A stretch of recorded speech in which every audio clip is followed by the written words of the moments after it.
तो गाइस आज हम बात करेंगे मैनेजर किम के चैप्टर नंबर 108 के बारे में और उम्मीद करता हूँ कि आपने पिछला वाला चैप्टर देख लिया होगा। पिछले चैप्टर में हमने देखा था गिगवैन ने तेहवा को उसके सच के बारे में बता दिया होता है, जो कि तेहवा बिल्कुल भी बर्दाश्त नहीं कर पाता और तेहवा गिगवैन को अपने साथ लेके एक बिल्डिंग के ऊपर से कूद जाता है। आज की वीडियो की शुरुआत में हम देखते हैं जैसे जैसे तेहवा और गिगवैन बिल्डिंग से नीचे गिर रहे होते हैं तो तेहवा अपने मन में बोल रहा होता है, माफ करना गिगवैन, लेकिन मुझे नहीं लगता मैं इस बात के ऊपर यकीन करने के लिए तैयार हूँ। भले ही जो बात तुमने मुझे बताई थी या फिर वो सच हो या फिर झूठ हो, लेकिन मैं उस बात को मानने के लिए भी तैयार नहीं हूँ। मैं ये नहीं मान सकता कि जो मेरे फादर मुझे इतना ज्यादा प्यार करते थे मैंने खुद उन्हें अपने हाथों से मार डाला। मैं ये नहीं मान सकता, मैं जो अब तक कर रहा था वो सब कुछ गलत था। इतने में ही हम देखते हैं मैनेजर किम यहाँ पे भागते हुए आते हैं और एक ग्रिल के ऊपर पैर रख के काफी ज्यादा ऊपर जंप करते हैं गिगवैन लोगों की तरफ और हवाई हवा में मैनेजर किम इन दोनों को पकड़ लेते हैं और इन दोनों को पकड़ के इन दोनों की गिरने की डायरेक्शन को चेंज करके इन दोनों की डायरेक्शन को शोंगो चोई की तरफ कर देते हैं और ये सब कुछ मैनेजर किम ने कुछ ही सेकंड्स के अंदर किया होता है। अभी गिगवैन और तेहवा शोंगो के ऊपर गिरने वाले होते हैं और मैनेजर किम ऊपर से चिल्ला के कहते हैं, असिस्टेंट मैनेजर चोई वो आ रहे हैं, उनको पकड़ो। ये सब कुछ इतनी जल्दी हो रहा होता है कि चोई को कुछ भी समझ नहीं आ रहा होता, इसलिए शोंगो चोई बोल रहा होता है क्या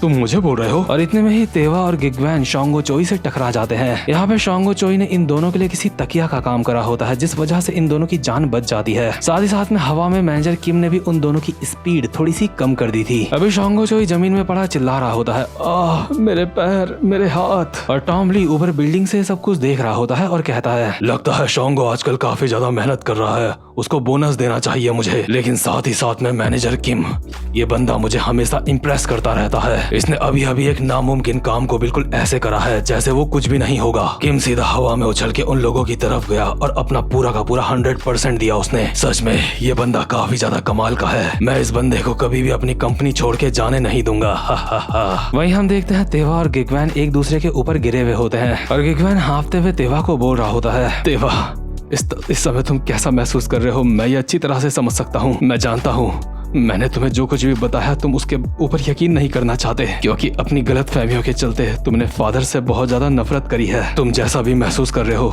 मैं वो सब कुछ समझ सकता हूँ। लेकिन इतने में ही गिगवैन देखता है कि तेहवा की छाती में एक चाकू घुसा हुआ है। ये देख के गिगवैन चिल्ला के कहता है, लेकिन आखिर ये क्या है, ये तुम्हारे कब लगा? तेहवा कहता है, क्या तुमने पूछा ये चाकू मेरे कब लगा? ये चाकू तो मेरे उसी दिन लग गया था जिस दिन मैंने सारी की सारी प्लानिंग करना स्टार्ट करी थी, क्योंकि जिस दिन मैंने फादर को अपने हाथों से जान से मार दिया था उसके बाद से इस दुनिया में मेरे लिए कुछ भी नहीं बचा था। उसके बाद बस मेरे अंदर गुस्से और नफरत की भावना बची थी और कुछ भी नहीं। साथ ही साथ में मेरे अंदर जुनून था सबको जान से मारने का और उसके साथ में मैं खुद को भी गिन रहा था, मैं खुद को भी जान से मारने वाला था। वैसे भी यही होता है जब कोई इंसान अपना सब कुछ खो देता है। गिगवैन मैं जानता हूँ मैं हमारे पिता का हत्यारा हूँ, इसलिए मुझे ये बात नहीं पूछनी चाहिए, लेकिन क्या तुम्हें लगता है कि हमारे फादर मुझसे काफी ज्यादा निराश होंगे मैंने जो कुछ भी किया है? नहीं, एक मिनट, मुझे तो उन्हें फादर कह के भी नहीं बुलाना चाहिए, मेरा तो उनके साथ खून का रिश्ता भी नहीं है। मुझे उन्हें मास्टर प्योंगयोन चो कह के बुलाना चाहिए। अगर मैं इस बारे में अब सोचता हूँ तो मुझे लगता है कि। लेकिन इतने में ही इन दोनों के बगल में मैनेजर किम आते हैं और कहते हैं, मैंने मास्टर चो की डेड बॉडी की फोटो देखी थी और फोटो में मैंने ये चीज नोटिस करी थी कि उन्होंने अपने हाथ में एक फूल पकड़ा हुआ था और वो फूल जो मास्टर चो के हाथ में था उसका नाम था हनी शकल। और वो फूल ज्यादातर पेरेंट्स अपने बच्चों को देते हैं अपना प्यार उनको जताने के लिए। मुझे लगता है उस दिन भी वो फूल उन्होंने इसलिए ही पकड़ा था क्योंकि वो फूल तुम्हें देना चाहते थे और तुम्हें कुछ कहना चाहते थे। मुझे लगता है वो तुम्हें अपने बेटे की ही तरह मानते थे। ये बात सुन के तेहवा अपने मन में बोल रहा होता है, क्या फादर मुझसे कुछ कहना चाहते थे क्योंकि वो मुझे अपना बेटा समझते थे? वहीं जो गिगवैन होता है वो भी रोते हुए तेहवा को कहता है, अब अगर मैं इस बारे में सोचता हूँ तो मुझे लगता है वो तुम्हें कहना चाहते थे कि तुम उनकी औलाद ना होके भी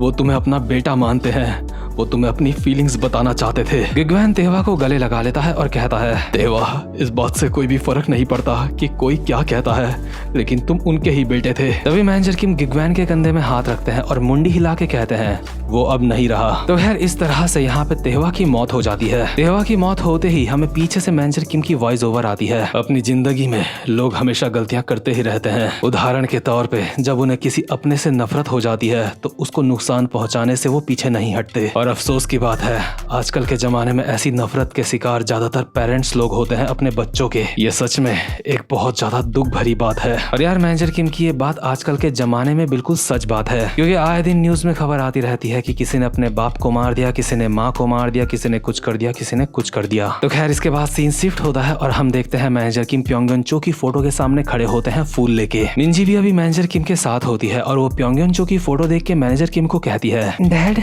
क्या यही वो इंसान है जिनकी आप बात कर रहे थे? मैनेजर किम कहते हैं, हाँ ये वही इंसान है जिन्होंने मेरी जिंदगी बचाई थी और मेरे ऊपर इनका एहसान जिंदगी भर रहेगा। मास्टर प्योंगयन चो, ईश्वर आपकी आत्मा को शांति दे। आपकी मौत से लेके अब तक बहुत कुछ हो चुका है और सक्सेसर बनने की जंग अब बस लगभग खत्म होने ही वाली है, लेकिन उसके बावजूद भी अब भी एक ऐसा काम बचा है जो मुझे करना काफी ज्यादा जरूरी है। इसके बाद सीन शिफ्ट होता है और हम देखते हैं टॉम ली को, जिसने लाओ डोंग को पकड़ रखा होता है बालों से। लाओ डोंग की अभी हालत खराब होती है और टॉम ली बोल रहा होता है, चलो देखते हैं, तू तो वही है ना जो के ग्रुप के साथ मिलके काम करता है, और जहाँ तक मुझे याद है के ग्रुप तो वही है जिसके साथ टी ग्रुप की दुश्मनी चल रही है ना? अभी जो हम ये सीन देख रहे होते हैं ये एक पुराना सीन होता है जिस वक्त टॉम ली लाओ डोंग के एरोप्लेन में था। हम देखते हैं योंगचोल पीछे से टॉम को कहता है, सर किसी ने इस प्लेन में एक मैसेज भेजा है, ये मैसेज टी ग्रुप कंपनी का है जो के ग्रुप की दुश्मन है। टी ग्रुप की वजह से त्यान त्यान ग्रुप के स्टॉक्स में काफी ज्यादा फर्क पड़ रहा है क्योंकि टी ग्रुप त्यान त्यान की सबसे बड़ी शेयर होल्डर है और अब वो जापान के साथ मिलकर काम करने की कोशिश कर रही है। त्यान त्यान के स्टॉक्स गिर रहे हैं। मैं कोई कंपनी एक्सपर्ट तो नहीं हूँ लेकिन मुझे लगता है त्यान त्यान की हालत अभी खराब है। इसके बाद सीन शिफ्ट होता है और हम देखते हैं चाइना के टी ग्रुप कंपनी का सीन, जहाँ पे जो टी ग्रुप का लीडर होता है यानी कि लू किसम की वीवी नाम की लड़की का पापा, वो लीडर अभी किसी को बोल रहा होता है, वो सब के सब बेवकूफ है, जब उनकी कंपनी खतरे में है तो वो चाकू और बंदूकों से लड़ रहे हैं, गधे कहीं के, वो सारे के सारे एक नंबर के गधे हैं। क्यों जाइलंग,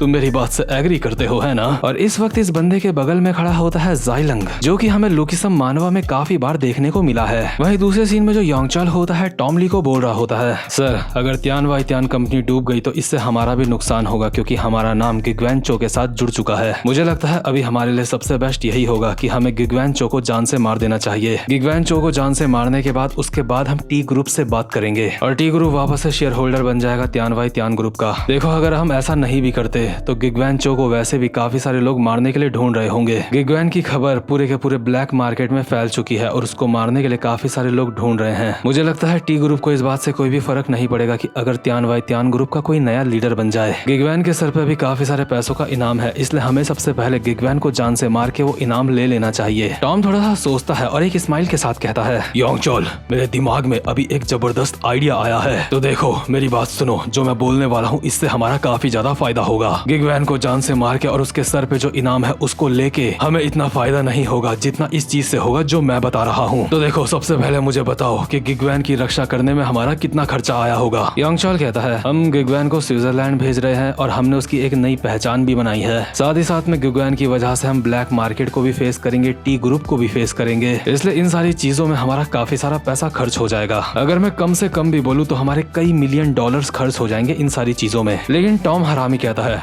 अरे कोई बात नहीं, रिलैक्स करो, हम ये सारा का सारा चीज मैनेजर किम के सर पे थोप देंगे। योंगचोल कहता है कि क्या सर, मैं समझा नहीं, हम गिगवैन को बचाने का काम मैनेजर किम के सर पे थोप देंगे? मुझे नहीं लगता कि वो इस काम को करने के लिए एग्री करेंगे। टॉम कहता है, नहीं वो एग्री करेगा क्योंकि प्योंगयन चो के जो उसके ऊपर एहसान है उसने अब तक उन एहसानों का बदला नहीं चुकाया है। अगर हम उसे बोलेंगे कि वो प्योंगयन चो के एहसानों का बदला उसके बेटे की रक्षा करके चुका सकता है तो वो कभी भी मना नहीं करेगा, क्योंकि उसके जैसे लोग कभी भी अपने सर के ऊपर किसी का एहसान नहीं रखते हैं। और ये सारा का सारा काम मैनेजर किम के सर पे थोप के मैं तुम्हें बताता हूँ हमें क्या मिलेगा। ऐसा करके हम फ्यूचर में भी प्योंगयन चो के बेटे से अच्छे संबंध बनाए रख पाएंगे और ऊपर से सबसे बड़ी बात, किम का भरोसा हमारे ऊपर और ज्यादा हो जाएगा। क्योंकि किम हमारी वजह से प्योंगयन चो का एहसान चुका पाएगा, इसलिए वो हमारी कंपनी को छोड़ के कभी भी नहीं जाएगा। योंगचोल कहता है, सर इस नजरिए से देखा जाए तो आपके अंदर तो काफी ज्यादा दिमाग है। वहीं दूसरे सीन में हम देखते हैं मैनेजर किम और मिंजी साथ में खड़े होते हैं और मैनेजर किम कुछ सोच रहे होते हैं। मिंजी कहती है, डैड आप क्या सोच रहे हो? मुझे लगता है आपको थोड़ी देर के लिए अकेले रहने की जरूरत है ताकि आप आराम से कुछ सोच पाओ। ठीक है, मैं बाहर में आपका इंतजार कर रही हूँ, आप यहाँ पे आराम से अकेले रहो। लेकिन इतने में ही मैनेजर की मिंजी को रोक लेते हैं। मिंजी कहती है, क्या हुआ डैड, आपने मुझे क्यों रोका, क्या कोई बात है? इसके बाद मैनेजर किम बोलना स्टार्ट करते हैं, मिंजी आगे मैं काफी ज्यादा बिजी होने वाला हूँ और हो सकता है आगे मैं काफी खतरनाक सिचुएशन में फंस जाऊँ और उस वजह से मुझे अपने हाथ गंदे भी करने पड़ सकते हैं, यानी कि मुझे कोई गलत काम भी करना पड़ सकता है, क्योंकि मेरे ऊपर कुछ लोगों का एहसान है और उनका एहसान मुझे किसी भी कीमत में चुकाना होगा। इसलिए बेटा मैं माफी चाहता हूँ, मैं कभी भी तुम्हारे साथ नहीं रह। इतने में ही मिंजी कहती है, नहीं डैड आपको किसी भी चीज के लिए माफी मांगने की जरूरत नहीं है। मैंने सुना है टेहुन के पेरेंट्स ने भी अपने परिवार के मैटर्स को सुलझाया है बात करके। ऊपर से आप जिसकी मदद करना चाहते हो, आप उनकी सुरक्षा चाहते हो बस। इसलिए मैं सारी चीज समझ सकती हूँ, मैं अच्छी तरह से समझ सकती हूँ आप जो कुछ भी कर रहे हो, ये एक अच्छा काम है। और हम देखते हैं गिगवैन अपनी स्विट्जरलैंड की फ्लाइट पकड़ने के लिए निकल चुका होता है और स्कूल के दोनों लौंडे बहुत ही इमोशनल हो के गिगवैन को अलविदा कर रहे होते हैं। और वहीं मिंजी मैनेजर किम को एक स्माइल के साथ कहती है, डैड ये बात हमेशा याद रखना, चाहे लोग कुछ भी कहें, मैं हमेशा आपका साथ दूंगी। ठीक है, अब मैं यहाँ से बाहर जा रही हूँ। और मैनेजर किम भी अभी यहाँ से जाने लगते हैं और अपने मन में बोल रहे होते हैं, मुझे पता है जो रास्ता मैंने चुना है शायद हो सकता है कि वो सही रास्ता ना हो, लेकिन इस रास्ते को चुनने का मुझे कोई भी अफसोस नहीं है। मैंने अपनी जिंदगी में कई बार मौत का सामना किया है और अब मैंने फाइनली फैसला कर लिया है कि जिन लोगों की मैं परवाह करता हूँ मैं उनके लिए जीऊंगा, चाहे मुझे कुछ भी करना पड़े, लेकिन जिन लोगों की मैं परवाह करता हूँ उनको मैं हमेशा खुश रखूंगा। हाँ, मुझे खुद को बदलना होगा। और मैनेजर किम का इस बात से ये मतलब होता है कि मैनेजर किम पहले फालतू के लफड़ों में नहीं पड़ते थे, वो हमेशा हर चीज से बाहर रहते थे, लेकिन अब वो अपनों को बचाने के लिए किसी भी हद तक जा सकते हैं। लेकिन पहले वो हर चीज शांति से निपटाने की कोशिश किया करते थे, जो कि बिल्कुल भी सही नहीं था, क्योंकि हर वक्त शांति जरूरी नहीं होती। इसके बाद हम अगले सीन में देखते हैं जो सैंटियागो होता है जिनचॉल पार्क के शरीर में पट्टियां बांध रहा होता है, क्योंकि गो किम ने जिनचॉल के शरीर में कुछ जख्म दिए थे। सैंटियागो ये पट्टियां बांधते हुए कहता है, ये जख्म मुझसे ज्यादा गहरा है जितना मैंने सोचा था। आखिर ये जख्म तुम्हें दिया किसने था? हाँ, ये बात सुन के जिनचॉल को जुन गो किम की याद आ जाती है और वो कहता है, वो लड़का मुझे चाहिए, मैं उसको पा के रहूंगा। वहीं दूसरी तरफ हम देखते हैं उस बिल्डिंग का सीन जहाँ पे अभी जून गो किम होता है यूशंग के साथ। उस बिल्डिंग के बाहर अभी काफी सारे पुलिस वाले आ चुके होते हैं, बट गो लोग भी अभी बिल्डिंग से बाहर ही होते हैं। गो अपने मोबाइल में देखते हुए बोल रहा होता है, अरे यार लगता है जो ब्लैक मार्केट में वो किसी के सर पे इनाम था वो मुझसे मिस हो चुका है, लेकिन अगर वो डील मुझे मिल जाती तो मैं कुछ ही सेकंड्स में अमीर हो सकता था। वैसे गो नॉर्मली भी अमीर ही होता है, लेकिन उसको पैसों की काफी ज्यादा भूख होती है। तभी जो गो होता है यूशंग को देख के एक स्माइल के साथ कहता है, ओए बुड्ढे, मुझे बता मेरी परफॉर्मेंस के लिए तू मुझे कितने नंबर देगा? यूशंग के अभी कुछ भी समझ नहीं आ रहा होता है कि उसे क्या बोलना है, इसलिए वो चुप रहता है। वहीं दूसरे सीन में हम देखते हैं जिनचॉल, मैनेजर किम और हांशु तीनों बैठ के आराम से खाना खा रहे होते हैं एक टेबल में, और जिनचॉल हांशु के ऊपर हंस रहा होता है और कहता है, हा हा हा हा, तेरी वाइफ ने तेरी काफी अच्छे से खबर ली, बहुत मजा आया। हांशु कहता है, अबे यार हंसना बंद कर, मेरी वाइफ लात मार के मुझे घर से बाहर निकालने वाली थी। जिनचॉल कहता है, हा हा हा हा, अबे चिंता मत कर, एक मर्द को कभी भी ऐसे चिंता नहीं करनी चाहिए। लेकिन इतने में ही मैनेजर किम जिनचॉल को कहते हैं, वैसे तुम कैसे हो, क्या सब कुछ सही चल रहा है? मुझे ठीक से याद है तुमने रात को मुझे SOS का मैसेज भेजा था, और यार मेरे ख्याल से SOS का मैसेज कोई किसी को तब भेजता है जब कोई खतरे में होता है और किसी को मदद की जरूरत होती है। और जिनचॉल पिछली रात को फाइट कर रहा था जुनगो किम के साथ, इसलिए शायद उसने मैनेजर किम को SOS का मैसेज भेजा था। लेकिन जिनचॉल अभी मैनेजर किम को जवाब देता है, अरे कुछ भी नहीं, वो बात अभी ज्यादा जरूरी नहीं है, तुम्हें नहीं लगता? हांशु कहता है, हाँ तुमने बिल्कुल सही कहा, वैसे भी हम यहाँ पे किम की वजह से आए हैं। जिनचॉल कहता है, तो ठीक है, उसके ही मुंह से सुन लेते हैं कि वो क्या कहना चाहता है। तो किम बता, आखिर तेरा इस बात से क्या मतलब है कि तू दोबारा से शादी कर रहा है? और ये वाला चैप्टर यहीं पे खत्म होता है, साथ ही साथ में ये वाला आर्क भी यहीं पे खत्म होता है, और मुझे पूरी उम्मीद है ये मानवा आगे भी और ज्यादा खतरनाक होती जाएगी। इसलिए अगर आप चैनल पे पहली बार आए हो तो चैनल को सब्सक्राइब और वीडियो को लाइक जरूर से कर देना। अब मैं मिलूंगा आपसे अपनी नेक्स्ट वीडियो में, तब तक के लिए गुड बाय।